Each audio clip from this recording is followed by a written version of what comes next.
protection. There might be other federal laws that this group has violated by placing somebody in handcuffs, taking him down and booking him when in fact there was no crime. Well, yeah, well, that's something for the future. Yes. Yeah. Yes. We can't make the judge, we can't be the judge and the jury on the case yet because we haven't really seen an arrest for him. Well, things like deprivation of rights under color of authority are very important to me in this case because a reliable source let me know that this same group of guys behind, I don't know which specific individuals, that was not shared with me, but the guys behind anybody but Rick Marshall, presumably the description included Dave Berukowitz, but his name was not specifically used, that they are trying to manufacture some sort of false evidence to arrest me of a crime because I have been an outspoken critic of them and an outspoken proponent of Rick Marshall, who I know has honor and integrity, to be the next sheriff of this county, that they are actually trying to gin up false evidence of some crime to arrest me. Well, okay, well, I know Rick's the favorite at the time and that. I get along with all the sheriffs, and the thing is I'm not going to go out and say one is bad and one is good because I don't know what situations they've been in that. It's a shame that this race is turning out to be something like this. It didn't need to be. And but the thing is about the questions, of the signs, the signs. When a sign says "vote for anybody," but is that a political sign or not? Because the word "vote's" on it. Well, it's funny you should say that because here's my thinking. This is the first time I have ever seen this sort of dynamic in a political campaign. Anybody but. Okay? Yeah. And obviously, if you look at the video productions, and they opened a PAC up in Carson City, political PAC, they registered it up there, and they've spent a good deal of money on this effort. Okay? Right. And I have to ask myself, because you and I know how the world works, right? They're not doing this for some altruistic reasons. My personal opinion, which I cannot substantiate because I'm missing some key facts at this point, but these people, this small nucleus of people that are driving this anybody but Rick Marshall, they fear him becoming sheriff. I just can't figure out what game they've got going that they think that he's going to stop or end, or what it's going to cost them when an honest man, not that Sheriff Tomeo isn't honest, but when an honest man becomes sheriff. They've got some sort of fear of a man with honor and integrity sitting in that chair, and I'm just dying for the pieces to fall into place and find out why. Well, I know Virgil Earp was honest. Yeah. But that goes back a couple of years. But anyway, well, the reason I brought that up is because I know from doing signs, putting signs out, I used to drive around at night, 2, 3, 4 o'clock in the morning. If I caught anybody destroying anybody's sign, I would call, because a political sign, it's a federal law, correct? Yep. And so if it's a political sign, like if I went by tonight and spray painted a whole bunch of faces or tore down a whole bunch of signs of people I don't like, that is a federal offense. Am I right or wrong on that? I don't know how far that electioneering law extends, but I wouldn't want to be the guy to be running around tearing people's signs down. Oh, there's people that do it. I chased a truck all the way across Hafen Road down Mans one time, got their license number because they were going around destroying people's signs. That was probably about 2, 3 o'clock in the morning. Yep. But I'm one of these crazy people. I'm out at 2, 3 in the morning when everybody else is sleeping. Boy, you see some weird things going on then. And I know a friend of mine saw Stephen Lee's truck. It's the big white truck that has anybody but Rick Marshall on the tailgate. Yeah. Saw his truck sitting on Mountain Falls Boulevard right next to Rick Marshall's sign on the side of the road. And my friend stopped and watched, and he noticed that she was watching, and he got his truck and drove away. So who knows what's going on, but it's, The only reason I can see to take down somebody's signs is if, let's say I'm a candidate, and you're a candidate. I go and I put my sign in, say, a public space. Right. And the next day you come and put your sign right in front of my sign. Okay, at that point I think it's reasonable for me to come take the sign down. You could have just as easily placed it adjacent to my sign. Right. So that's obstructing the process. I really don't know how all those laws go, because I know the feds got laws. Then there's the larceny cases when you get into it. Sure. And local level, but I think if. Well, anyway, we better get, with the background of law enforcement, was there a protocol that you would have went by to handle a case like this? Oh, yeah. First of all,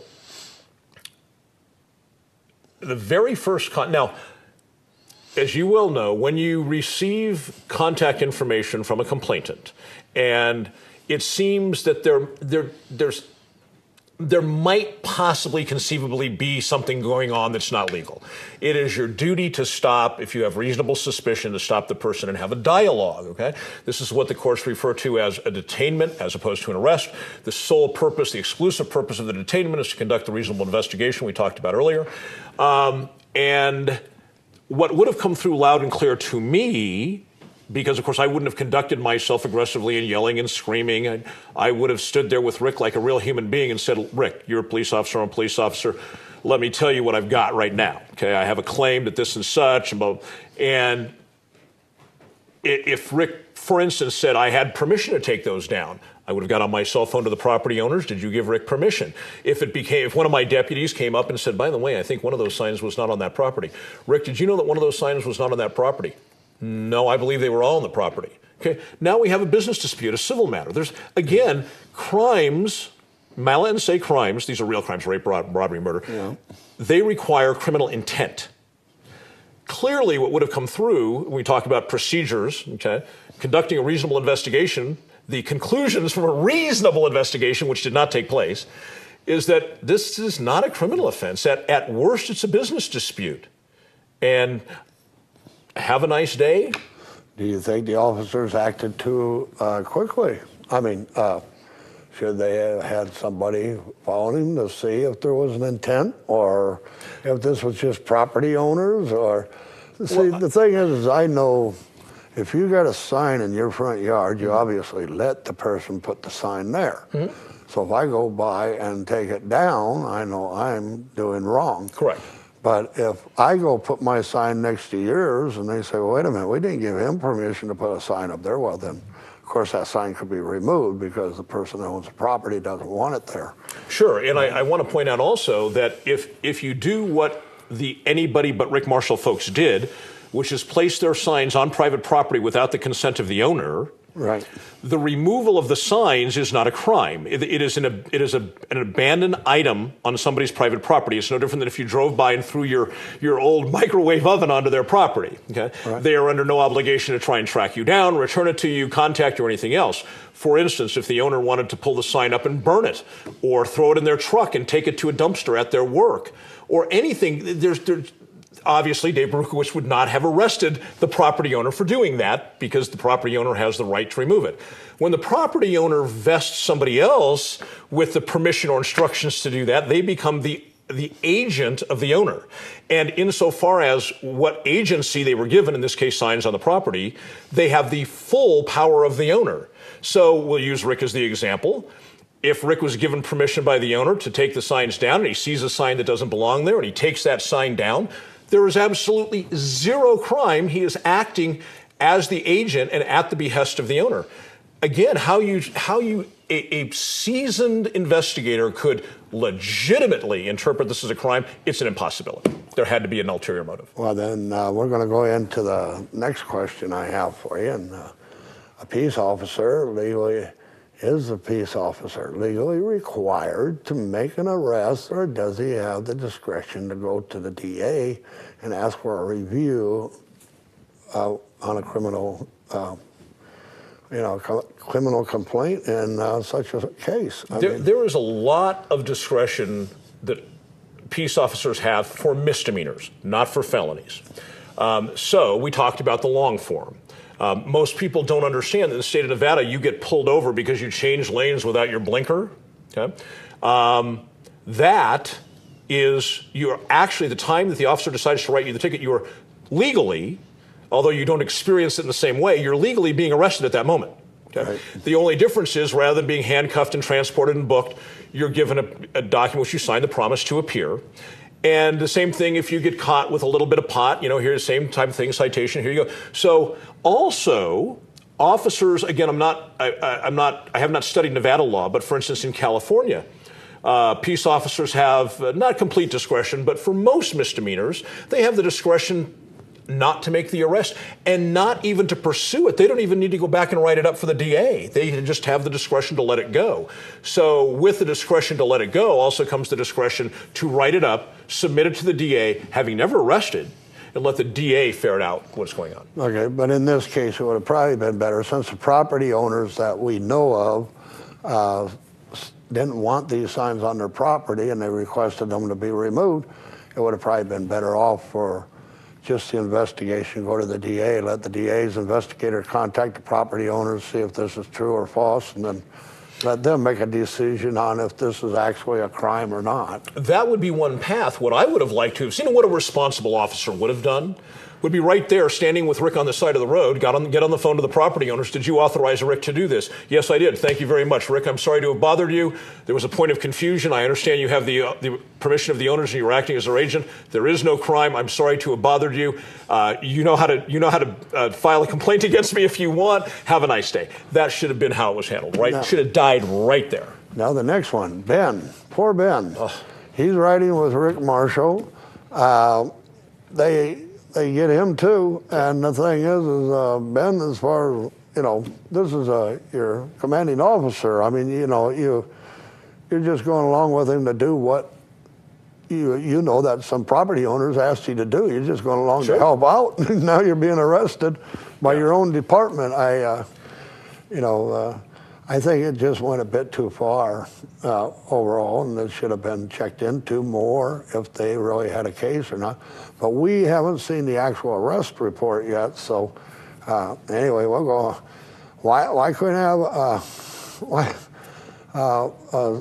we have a simple citation? Well, I think we kind of covered on that, and been issued for the original petty larceny allegation was made. I mean, petty larceny is what we used to call petty theft, and petty larceny is under a certain amount of money, so I don't see why there wasn't just a report made up. First off, Stephen Lee, there should have been recorded on his call in. He could have made the complaint, could have went to the DA's office. The DA could have seen if there was an actual crime or not by investigating it. And the only reason I keep saying the DA is because I've lived in Nye County for 20 years now. And if you don't get somebody like the DA or something to check into, especially when it has to do with somebody like a county commissioner or a sheriff or something like that, everybody starts talking. I hear 10,000 rumors a week. I ask the people to bring me the proof and show it to me before I'll go on TV and say anything about it. So on this case here, I think it's probably a little bit of an overreaction, but I've also known that in the past there's been a few overreactions too. But I'll tell you my macro view of the whole thing, rather than talking about the particulars. But based on the particulars, and of course we haven't seen the supplemental reports that are part of the larger arrest package. Right.